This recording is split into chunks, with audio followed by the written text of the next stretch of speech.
This podcast is sponsored by Talkspace. You know when you're really stressed or not feeling so great about your life or about yourself? Talking to someone who understands can really help. But who is that person? How do you find them? Where do you even start? Talkspace. Talkspace makes it easy to get the support you need. With Talkspace, you can go online, answer a few questions about your preferences, and be matched with a therapist. And because you'll meet your therapist online, you don't have to take time off work or arrange childcare. You'll meet on your schedule, wherever you feel most at ease. If you're depressed, stressed, struggling with a relationship, or if you want some counseling for you and your partner, or just need a little extra one-on-one support, Talkspace is here for you. Plus, Talkspace works with most major insurers, and most insured members have a $0 copay. No insurance? No problem. Now get $80 off of your first month with promo code SPACE80 when you go to Talkspace.com. Match with a licensed therapist today at Talkspace.com. Save $80 with code SPACE80 at Talkspace.com.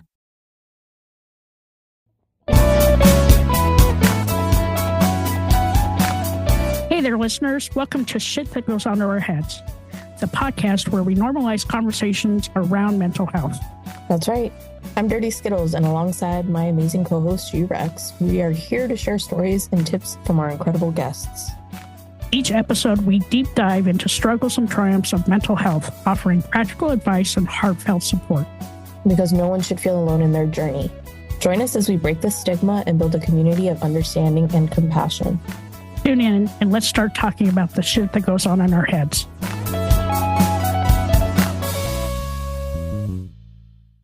Three, two, one. Welcome back to another episode of Shit That Goes On Our Heads. Today, I have the amazing Dirty Skittles with me, as always. And we have an awesome guest. He is somebody I went to high school with. I have loved forever. Welcome to the show, Curt. I am so excited to have you on. No, thanks for having me. This is a big moment for me to be invited to speak with you guys. It's just amazing to watch this podcast grow and, reach all the countries you've reached. It's just amazing what you've done with this. I'm so proud of you. Thank you. Aww. Yeah, you're giving Dirty Skittles anxiety again. I'm just disassociating. This is all G-Rex's credit. She's the one out here hustling and pushing and getting us where we are. You guys have done a great job together, and I really appreciate the podcast, and I appreciate the opportunity to be a part of it. Yeah. Well, I know nothing about you, Kirk. So tell me, how did you meet G-Rex? Because I feel like that's where we should start. So it was back in the 70s, Columbine High School. I mean, we lived in the middle of nowhere. And if you look where Columbine is today, it's downtown. I just moved away from there 5 years ago to get out of the hustle and bustle. But we could roll kegs out into the mountains just a couple miles from the high school. No one would ever find us. And funny, right where we landed that keg was where I built a house 20 years ago, and I just sold it 5 years ago. But that's where we met, and we had an amazing time in high school. And it's funny because the weaknesses you thought you had growing up, really as you grow older and live the life that I've lived, you find out they're really your superpowers. And Columbine is really what made me. I mean, it's where I learned so many life lessons between Columbine and Fort Lewis College. And that's the career I've had, has been extremely blessed. Yeah. What are some of your superpowers? So, I mean, it starts from the Columbine days. I was the class clown, right? So, but with that builds what? Confidence, just the ability to do what I do today, shake hands, meet people, and, generate business. Yeah. Be an all-around badass. He's an all-around badass. But when we were growing up, you look back into the late 70s, right? We were all latchkey kids, every single one of us. We lived in the middle, I swear, in the middle of freaking nowhere. We were up in the first thing in the morning. We didn't come home till late at night. We used to party in Deer Creek Canyon. How any of us made it past the age of 60 still boggles my mind. But we formed some really strong friendships. And then what happened is after the Columbine shooting, we all really came back together as a community. And it's probably one of the tightest communities I've ever been a part of. I got to reconnect with so many of my friends. And the only good thing about Facebook is that reconnection, right? We all started to reconnect with each other and really forge those relationships again that we had back when we were graduating from high school. Like, I graduated in 82. I still have 15 to 20 really good friends that I will talk to on a daily basis. And I'm so fortunate for that. And it's that bond that we have through Columbine. You just don't see when you meet people across the United States. And obviously I travel the world with my business, meet around the world. I mean, what we have at Columbine and what we built when we were so young, you just don't see anymore. And, 420, 99 will live on forever in all of us. And, for me to be able to step up and produce the first day back to school and then do the Christmas show for the community with 15,000 people there in the parking lot of Columbine. Then I produced the 1-year anniversary at Clement Park, both the afternoon ringing of the bell and then the candlelight vigil that night. I mean, that's a year of my life that I'll never forget. And you always, people ask, why are you placed on this earth? God placed me on this earth for one reason, and that was Columbine. And, extremely proud of that moment. But, back to your original question, what are some of my superpowers? Probably my biggest superpower is the ability to reinvent myself. And, we learned that through Columbine. I mean, we've all grown, we've all reinvented ourselves multiple times. And, you call me a badass and, Columbine's probably the top moment.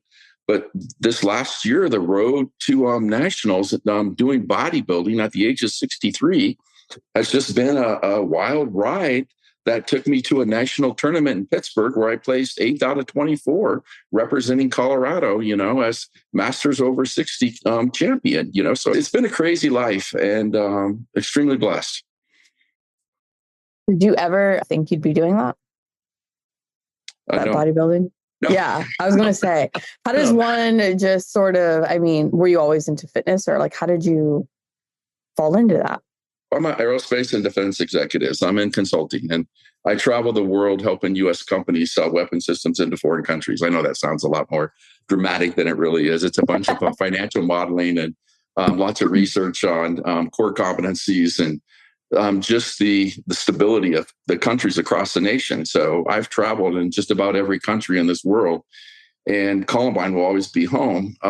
But a really blessed career that's led to this whole bodybuilding thing. Both my kids were D1 athletes. And when my daughter started lifting more weights than me, it kind of gets to your head, it's like, what's wrong with this picture?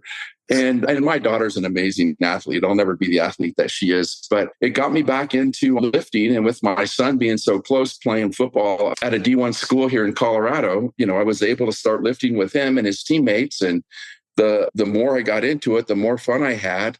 My career taking me on the road every single week just didn't allow for me to compete. But way back in the day, even at Columbine, I always followed Mr. Olympia and Arnold Schwarzenegger, Franco Columbu, and always had this vision of, wouldn't it be cool to go on stage? COVID hits and I'm stuck at home. And I'm not used to that. I'm used to 100 miles an hour, living out of a hotel in an airport every single week, not just in the States, but around the world. And I'm stuck at home in this office I'm sitting in right now with what am I going to do with myself? And Gretchen knows I can't sit still. I go 100 miles an hour. So I built a home gym in my basement. It's pretty cool. And hired a trainer and started talking to some people and just decided that I would go on stage as I turned 60. It would be kind of my gift to me to prove that I could get out on stage and show myself. And I met a photographer, Casey Cole. She's an amazing person. And she took a few photos of me during COVID, downtown Denver, in an urban shoot. And I just couldn't believe that was me. And it was really Casey that said, Curt, you should really do this. You should follow through and go on stage. So in October, right after coming out of COVID, turning 60, I went on stage as a one and done and won. And it was just an amazing moment.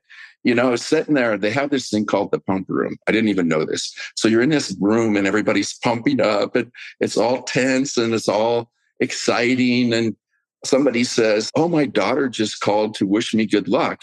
And I said, oh, funny, I just FaceTimed with my grandson. The whole place cracked up. And that was it from that moment. You have grandkids? Yeah, 6.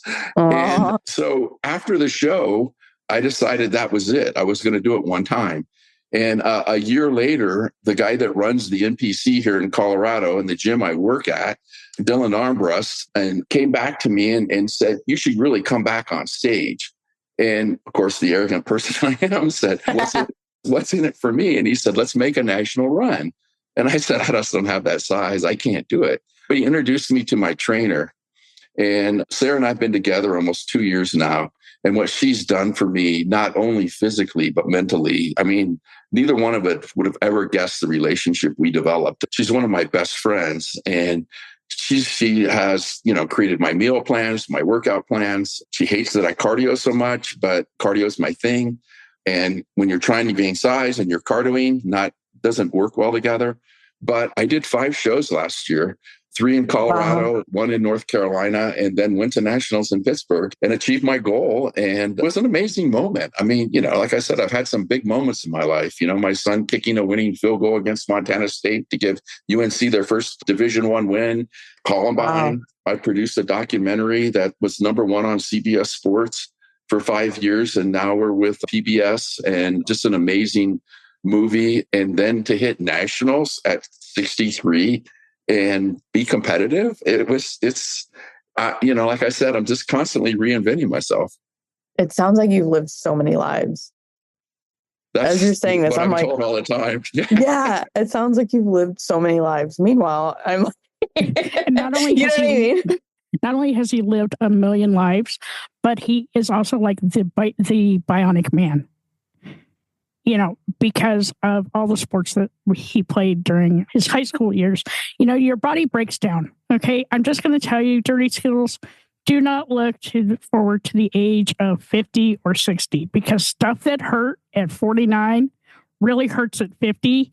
And by the time you hit 59 and you're going on to 60, dude, like shit just breaks down. Okay. I'm just telling you. You're saying no, it does. And I tell the kids that in the gym, because they're always like, oh, you've got it so easy to get to nationals because of your age. There's very few people. I'm like, you guys don't get it. I have to work twice as hard as you. And they're like, what do you mean? I'm like, I have to stretch. I have to yoga. I have to do so much just to get on my bike. And even when I'm on my bike, I have to ride before I can actually work out, because I have to get loose.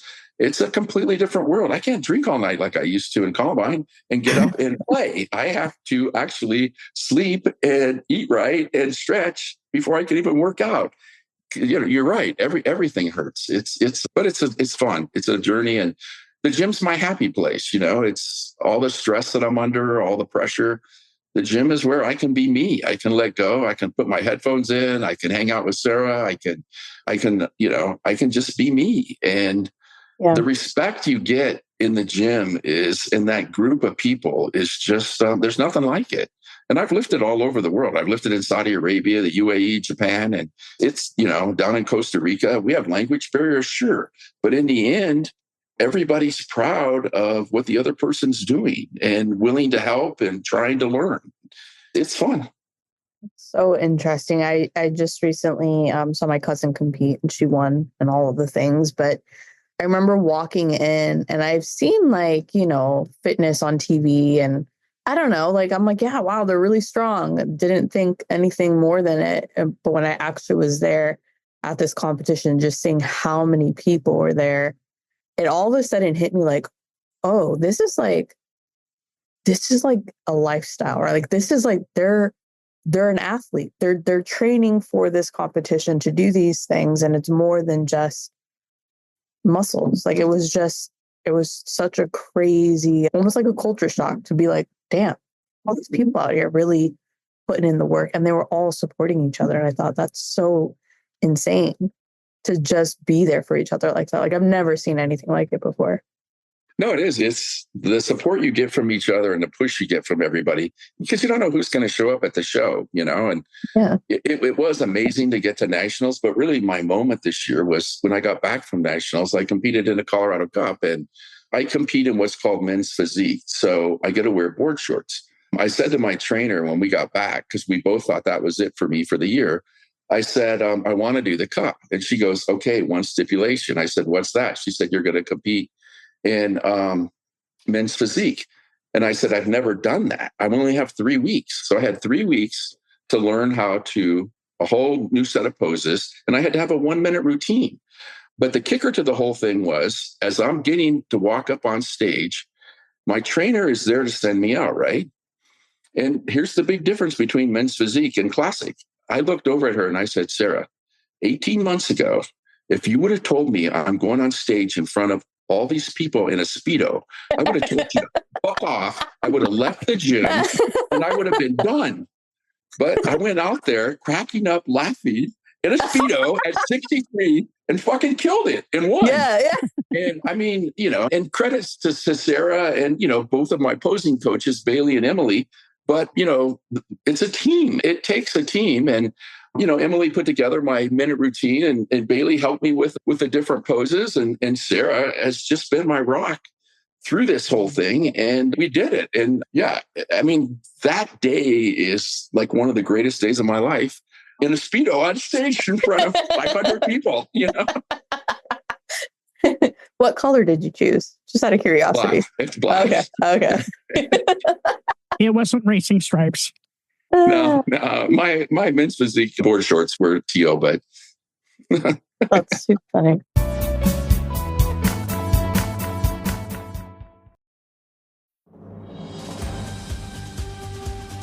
This episode is brought to you by Progressive Insurance. Fiscally responsible, financial geniuses, monetary magicians. These are things people say about drivers who switch their car insurance to Progressive and save hundreds. Because Progressive offers discounts for paying in full, owning a home, and more. Plus, you can count on their great customer service to help you when you need it, so your dollar goes a long way. Visit Progressive.com to see if you could save on car insurance. Progressive Casualty Insurance Company and Affiliates. Potential savings will vary. Not available in all states or situations. This podcast is sponsored by Talkspace. You know when you're really stressed or not feeling so great about your life or about yourself? Talking to someone who understands can really help. But who is that person? How do you find them? Where do you even start? Talkspace. Talkspace makes it easy to get the support you need. With Talkspace, you can go online, answer a few questions about your preferences, and be matched with a therapist. And because you'll meet your therapist online, you don't have to take time off work or arrange childcare. You'll meet on your schedule, wherever you feel most at ease. If you're depressed, stressed, struggling with a relationship, or if you want some counseling for you and your partner, or just need a little extra one-on-one support, Talkspace is here for you. Plus, Talkspace works with most major insurers, and most insured members have a $0 copay. No insurance? No problem. Now get $80 off of your first month with promo code SPACE80 when you go to Talkspace.com. Match with a licensed therapist today at Talkspace.com. Save $80 with code SPACE80 at Talkspace.com.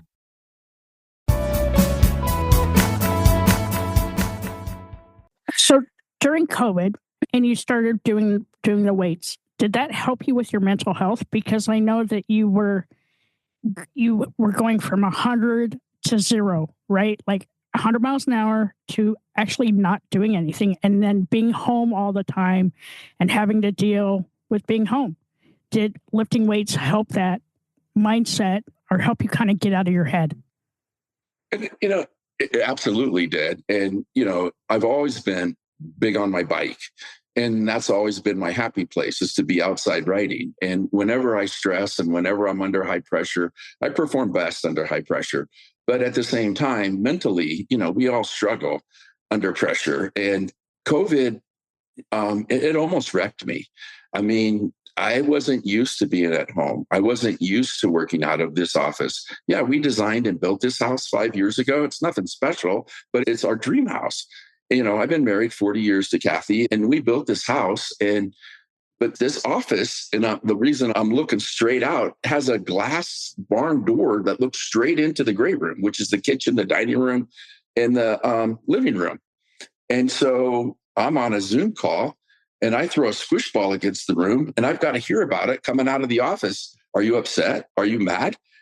And I'm just not used to working in this environment and not being in that hustle and bustle, running through an airport, not being in a hotel and trying to figure out where I'm going to eat every night to get all my macros and get all my meal plan in, was extremely hard for me. And to be able to go and lift, I don't know that I would have made it through COVID if I didn't have my training and my lifting and, the ability to build a weight room here, because we couldn't go to gyms.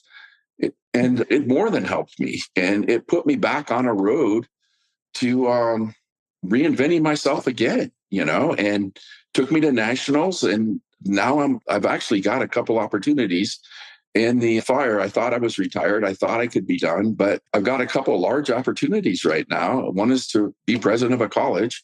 Another is to start a large practice in the United States with a new consulting firm and be the U.S. leader. So, things continue to develop for me with my eyes still set on going back to nationals and seeing if I can win. I'm not going to go back unless I go to win this time. I mean, I thought it'd be a cool experience, and it was. But you know me too well. If I'm going to do it, I'm going to do it 110, and I got to go to win. So, yeah. The training, does it change any now that I'm going to win? It's changed tremendously. We're in a grow period. And, I don't like to talk about this too much. People don't know this about me, but I can't add size because eating has always been a thing for me. And for me to eat 4,000, 4,400, 5,000 calories a day, and then step on the scale, it plays with my head. And for the first time, I'm able to wake up in the morning. And the reason I say wake up, because throughout the day, I can vary 10 pounds. So I can go to bed at 208, 210.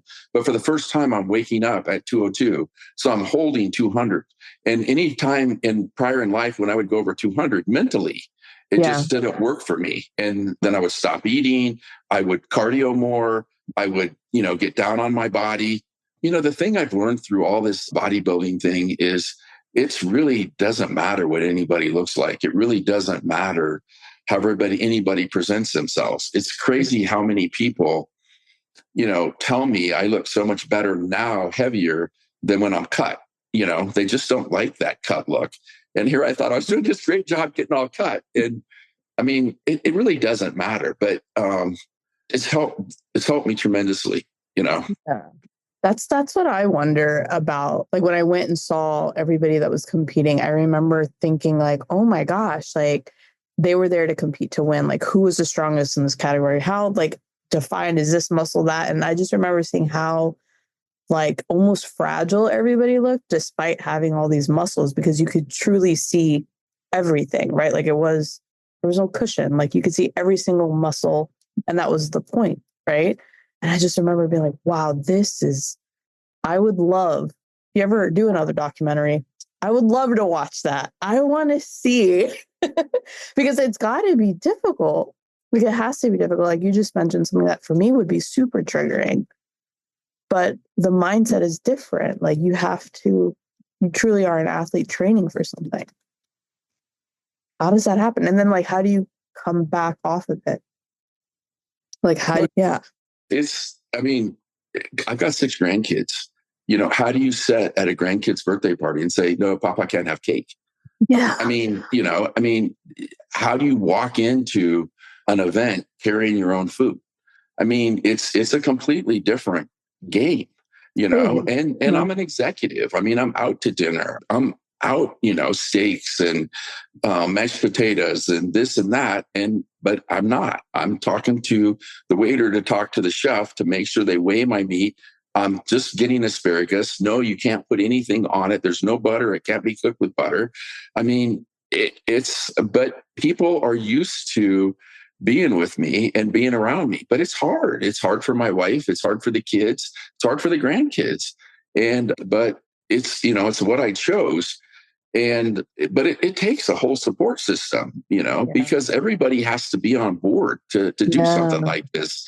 Everybody thinks this is an individual sport. It's not. It's the trainer. It's the bodywork person. Like I said, my posing people, even the photographer, the guy I buy meat from, everything plays into this game. But it's a ride. It's so much fun, and it keeps my head clear. Yeah, that's so cool. But yeah, to come off it is hard too. Last year, a year ago, it was right at this time, I finished for the year in a show in November, and I was on stuff. I'm not going to lie. And I came off cold turkey, which you're not supposed to do. And I almost wrecked my whole body. And so through December and January, I lost all that time because I was sick and I couldn't hold any food. I couldn't do anything. We were still training, but I wasn't adding any size. I wasn't adding any strength because I didn't purposely, but I did it. I wrecked my body because I did it the wrong way. I mean, you have to know what you're doing. And this time it's completely opposite because I'm actually going into a grow period. And so I'm just adding, and mentally I'm able to handle it for the first time in my life. Yeah. Is it like, why is it driving you? Like, what's the drive behind reaching this goal? Speedo? I don't say if it's the Speedo. You can tell us. Yeah. I don't know. There's so many things, and a lot of it's going to come off arrogant, but I mean, it's the attention. It's just, my will to push my body to do what I do. And because even when I say I'm going to win, I've never gone to medal. It's always me against me. It's, can I better myself with every show? Can I push my body to that next limit? You and I haven't met before, so you don't know the story. But from 2010 to 2017, my body decided to grow bone. And to this day, nobody can figure out why. So I have a metal plate and 6 screws in my neck with the tumor they took off. I have a titanium horseshoe, 2 rods, 4 screws in my back with the bone spurs they took out of my back that blew a disc. One's come off my shoulder, off my knee. And nobody can figure out why. Then all of a sudden, for some reason during COVID, I wasn't growing bone spurs. I have one growing on my left shoulder right now that we've watched for 3 years, but it hasn't done anything. But to go through a major surgery like that on an annual basis and come back was a story in itself. And so then to be able to hit COVID and try to figure out, how am I going to survive this? My wife's a NICU nurse. So what am I doing at home when I'm supposed to be on Zoom calls for work? I'm making masks. Cutting patterns. I could sew, and I would make like 3 a day. She could make like 25. Mentally, I knew I was helping somebody. And really, that's been my life, is how can I help the next person get better? How can I help somebody, better their life, better their work situation? And that's one of the reasons I want to go back to work, is there's so many people saying, hey, Curt, can we come work for you? And that's what makes me proudest of myself. And even competing, one of the reasons I came back was I'm told I'm the energy at all the events. I'm the one that keeps the kids motivated and moving. And it was so funny. A couple of years ago, we were competing and we're in line to go out on stage. And the guy in front of me is so much bigger. And he's so uptight and he's so tense. And when he hears this, he's going to know I'm talking about him. But I just said to him, I said, kid, calm down. And he turns around and gives me this look. And he goes, did you just call me kid? And I'm like, yeah. And he goes, no one's called me kid for like 20 years. And he got the biggest smile on his face. I said, to me, you're just a kid. He goes, I'm 47 years old. I said, I'm 60. I mean, you're just a kid, man. And he went on stage and he crushed it because he just loosened up. And we're like best of friends now. But that's what it's all about, right? How can we help each other? How can you help the next person get better? How can you better yourself? I don't know. It's a tough world to survive in, man. It is. It is. It's such a tough world. And I love, that you're doing this for you. You're not doing it for anybody else. You're doing it for you, right? And you make your heart smile and you clear your head, and taking all that mental energy and focusing it on the things that like are important to you, and that you and your wife have been together for 40 years. Like, I commend you. That is fantastic. And that I've known you forever. This is the happiest I've ever seen you. Literally the happiest I've ever seen you. And it makes my heart smile. And it's crazy because I get that all the time. And I always thought, here I was, this glass cloud, joyous guy. But I mean, I went through those years of so much tension, so much intensity, and, so much drive to do what? To make money for what? I mean, and now it's changed completely. And, you guys, even through the podcast, have helped me. And just the discussions we've had, learning to love yourself is difficult. And, it's sad that it took me 60 years to figure out that it was okay to step back and do something for me. And to take 18 months and focus on nothing but me was, I mean, I'm happier. I'm just a better person. Yeah. You should follow him on Instagram. He is so buff. He makes the Christmas gnome look like a gnome. Because I am the Christmas gnome. Oh, okay. I have been stress eating lately, and I'm going to be that Christmas gnome that sits under the bush and just scares kids when they walk by now. Yeah. Because I'm not tall. I mean, I always try to, I don't always, but when I do talk to my cousin or like speaking with you right now and the whole fitness thing, my brain doesn't work that way yet, right? Like I know when I think about when I was going to the gym, I missed the way everybody encouraged each other, right? So I've witnessed that part and I see the value there, but I don't think I've ever challenged myself. Like you're like, I want to see how far I can push myself. I don't think I've ever done that. Like I'm like, oh my God, what is that? Maybe I got to try to tap into that because that's very interesting to me to be able to challenge yourself because it's not about other people anymore. It's you against you. Well, it is. And, I'm a Gemini. So it's always, the happy guy and the devil guy. But now it's completely changed. It's me against me. And it's how far can I really push? I mean, when I went to nationals, I was setting right about 4% body fat, which is where I like to be to compete. I came home and did the cup at 3.5% body fat. I mean, how do you push your body to that limit? People always said, gosh, you must be so healthy. I mean, I want it to be clear to everybody. I'm in great shape, probably the best shape of my life. I'm not going to say I'm the healthiest. What we do is not the healthiest. And people should know that. I mean, but it's my choice. That's why I want that documentary. I'm just kidding. I tell my cousin all the time, like she's been on our podcast before. And I'm like, man, I wish they would make a movie out of some of these lives that compete in these, because I think it's not necessarily the size of the person or are they winning. For me, what's interesting is the mindset, like what drove you to do this? Because I don't think it's easy at all, right? Like if anybody looks at it and thinks like, oh, it's easy. No, it cannot possibly be easy because you truly are pushing yourself to extremes, right? Like I find that fascinating. Like I'm like, what is the drive there?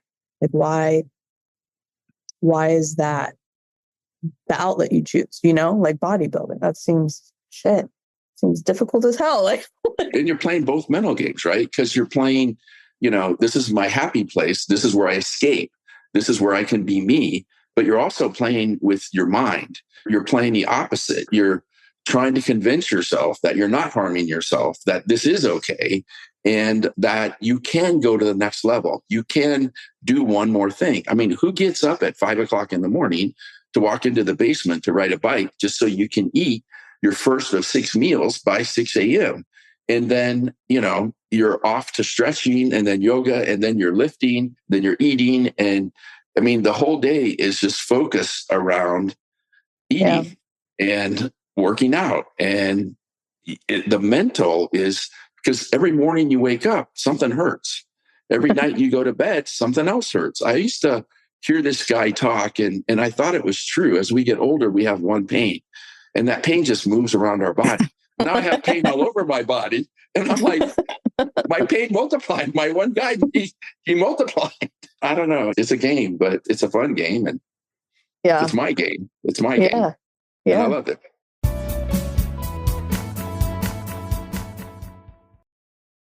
This is a PSA, or public sock announcement.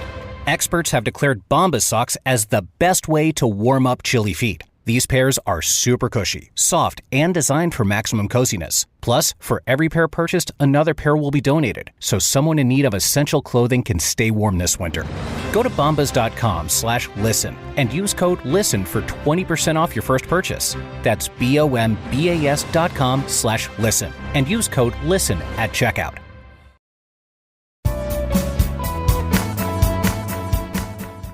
It's kind of like me the day after I called 988, right? I decided to start going to the gym. And the reason I wanted to go to the gym is I just wanted everything in my head to stop.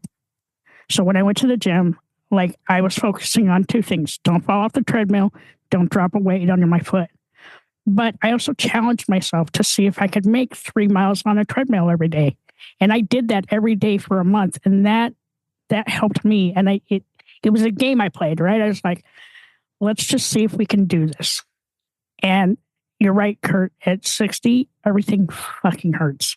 Everything. It does. Everything. It's a pain that just moves from like your back to your knee, to your hips, to your head. Everything hurts. But if you can find that one thing to just kind of take you out of that mindset of like my body is, it's just not doing what the things I want it to do.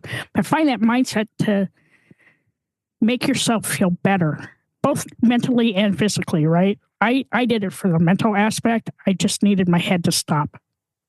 Yeah. Well, I've learned so much about the body too. I even struggle. I don't talk a whole lot about it, but I landed in Frankfurt, Germany on 9/11, and I couldn't get home. Walk up to the United counter and say, "Hey, is it true what I just heard? And did that really happen? Can I go home? The United States is closed." "No, but I just need a flight home. But the United States is closed."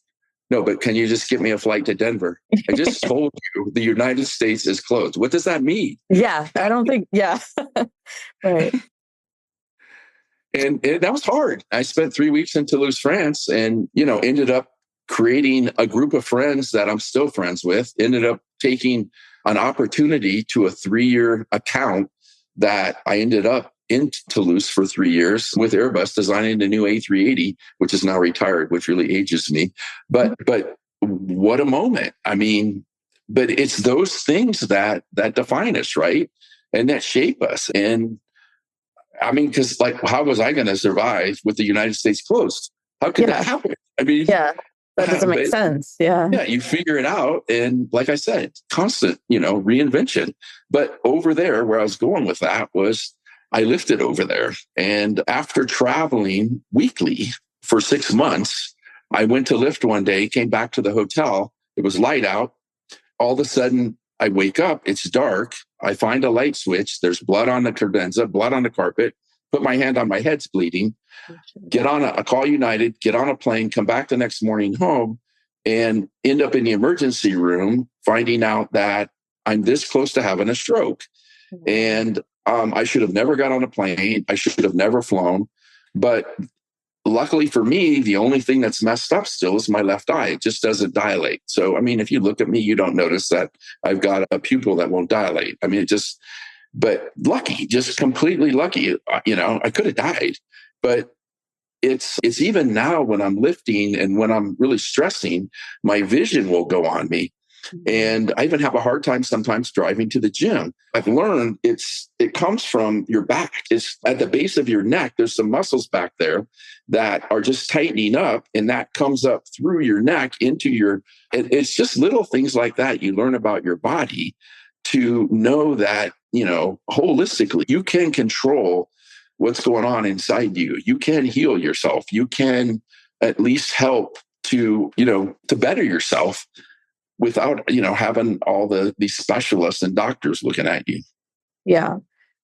What keeps you from like giving up when you're working out and it's hard? Like I'm equating it to working out because, it's not easy to do these exercises, but do you ever like get that voice in your head where you're like, oh, this is just too hard? Like what keeps you from just giving up on it?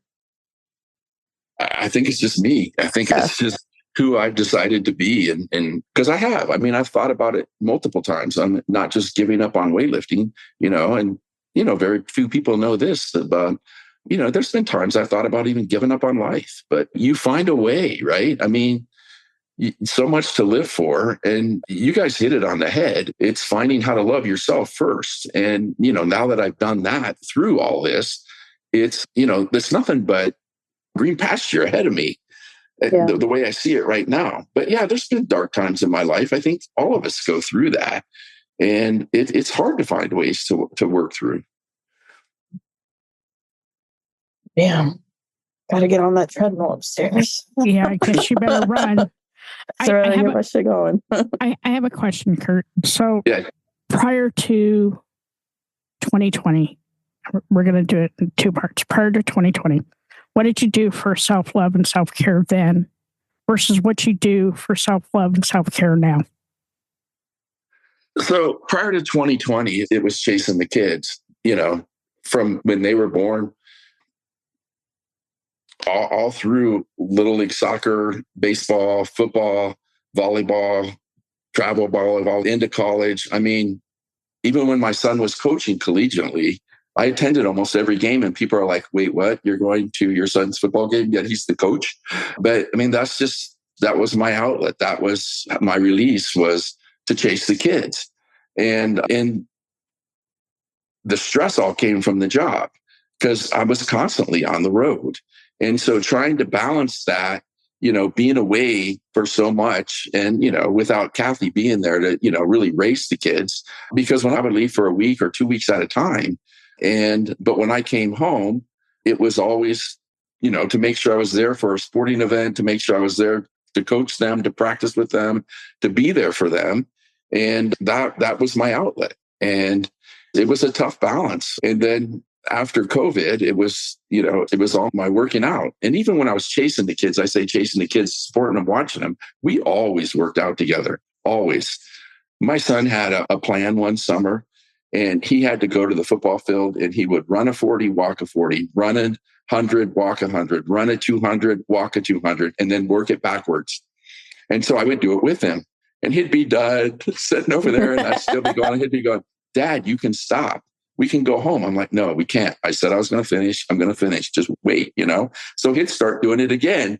And that's the amazing athlete he is, because he had to wait for Dad to finish, so he'd do it twice. But it's always just been that drive of, I can do it. I'm going to do it. And yeah, I might not be the fastest, the strongest, the biggest, but I'm going to compete. And it's just a part of who I am. And even at work, I've been successful because I want to succeed. I want to help other companies, grow their businesses, find ways to cut costs, find ways to produce better products. And it's always been a challenge to me, Well, if you could go back in time to a younger version of yourself to give yourself advice, what would you say? And how old are you when you go back in time?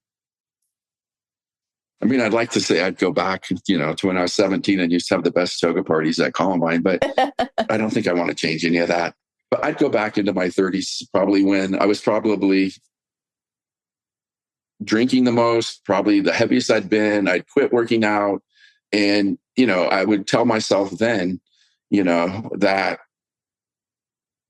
forget about what other people think of you. Forget about trying to create an image. Find a way to find who you are, find who you want to be, find what makes you happy, and do you. Don't do everybody else. Don't try to be somebody else. Be you. Who is you? And do that person. And, I think that's why, people ask me, 30s was my best. No, 30s was my worst. Because I was trying to be somebody that I didn't even know who that was. And it wasn't me. And, you look back and you just wish you could go back and say, find yourself then, who knows what I'd be now. But I wouldn't be me. I mean, it took all those learning experiences, and all those reinventions to get here. And I'm happy where I'm at. So I wouldn't change anything. But yeah, to answer your question, that's it. Yeah. What would you say the hardest lesson you've learned to date is? That it's okay to be me, that it's okay to love myself, that it's okay that I can put myself first, that it's okay that I can take time for myself, that I really don't have to be there for everybody, even though I always will be. But it's hard. It is. It's hard. I mean, I don't know how many times Kathy said it. If you quit giving away our money, you know how rich we would be? That's too funny. All right. I have another question. What is your favorite word? It can be dirty if it needs to be. Well, it's always been fuck, right? But I mean, but that's just what always comes out of my mouth. And with the grandkids, I'm trying to clean that up. But my favorite word really is me, because people really need to understand who they are. People really need to understand what me means. And me doesn't mean arrogant. Me doesn't mean I'm better than anybody else. Me doesn't mean I'm nasty, you know? Me means, hey, I'm hurting and I need help too. Me means I'm searching where I'm trying to go. Me means it's okay to love yourself. Me means so much to me now that I've learned that I can be me, be happy, and other people still respect and love me. I love that.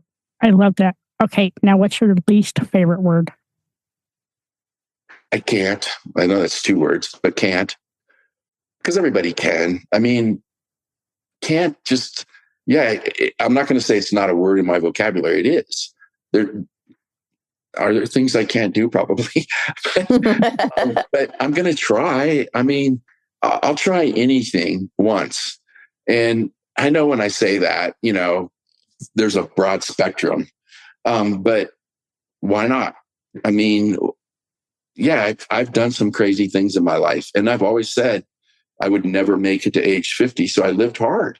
And now I'm 63 and I'm still here and I'm having the best time of my life. So good thing I didn't check out at 50, but can't just doesn't work for me. Thank you for coming on. We learned so much. Now, Charlene, Dirty Skittles would love for you to do a documentary, please. She will come and produce it. I don't know how, but sure. I know, right? Did I pressure you? No, I'm just kidding.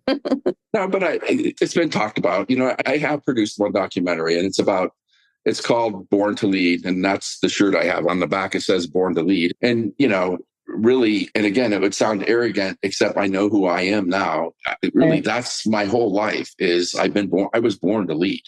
But the documentary is about CU winning the national championship back in the 90s, but it's really about the quarterback, the first, and it's on my sleeve, Sal Nessie was the first Samoan Division I quarterback. And he comes to play for CU and he gets the head coach's daughter pregnant. He ends up not playing in the Orange Bowl, you know, CU's biggest moment. And everybody thinks it's because of that. He ends up with terminal stomach cancer. And he dies a year later, and CU goes on to win their first national championship in honor of Sal. And, you know, we show the movie about once a year in Boulder. And a lot of the kids come back, and I say kids, they're in their 50s now. But, you know, they were NFL players after they left CU. And we all get a panel together and we answer questions and we speak about it. My association with the movie and why I got so involved was because I'm embarrassed as a Colorado native that we had racism in Boulder, Colorado in the 90s. This is bullshit, you know, and the way the police treated those kids and the way the community treated those kids, we wouldn't have CU football today where it is with Coach Prime here. Had those guys not had left in the 90s, and they could have left. And that's why when we come back and the kids were like in their 50s now, we talk about the movie and I talk about racism, they all thank me because I can say it. Because I'm a white native who's had success in business and can be embarrassed. You know, they can't. But they appreciate that someone speaks up for them. But, you know, it's that type thing in my life that, you know, it's helped me and it's hurt me. But I'm going to say what I want to say and I'm going to be who I want to be. And yeah, sometimes I am outspoken and it's hurt me. And sometimes I am outspoken, but it's helped so many people. But somebody's got to do it. And, it's hard. Yeah. But yeah, this documentary, we should think about that. I'm telling you, I got an idea. I'm the ideas lady. I got the perfect subject. If you need one, I got her. She hasn't agreed to it. She has no idea that I'm talking about. No, but she's got I think everybody that does this, I think is equally as interesting. There's always a story behind the person. And I think that is why I love doing this podcast, because we get to hear so many people's stories. Yes. And yeah, we get to open up other people's prisons, right? Because sometimes they don't know where to go. Prisons. When we have guests on, yeah, there's a listener out there that didn't know where to turn, didn't know what was going on in their life, and now we've unlocked that door for them, and we've given them a tip or a trick or something to help them get to the next day. So I really, really, really appreciate your time, Curt. I thank you. So appreciate it. No, I appreciate you guys just even having me on the show and considering me. It's been fun. And like I said, I'm proud of you guys. I'm so proud of you guys. I just can't say it enough. And, so much love for both of you for what you do. And just thank you. You're welcome. Hi, all. Thank you so much for listening to this episode. I'm G-Rex. And I'm Dirty Skittles. Don't forget to subscribe, rate, and review this podcast. We'd love to listen to your feedback. We can't do this without you guys. It's okay to be not okay. Just make sure you're talking to someone.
This is a mini meditation guided by Bombas. Repeat after me. I'm comfy. I'm cozy. I have 0 blisters on my toes. And that's because I wear Bombas, the softest socks, underwear, and t-shirts that give back. 1 purchased equals 1 donated. Now go to bombas.com/listen and use code LISTEN for 20% off your first purchase. That's BOMBAS.com/listen and use code LISTEN at checkout.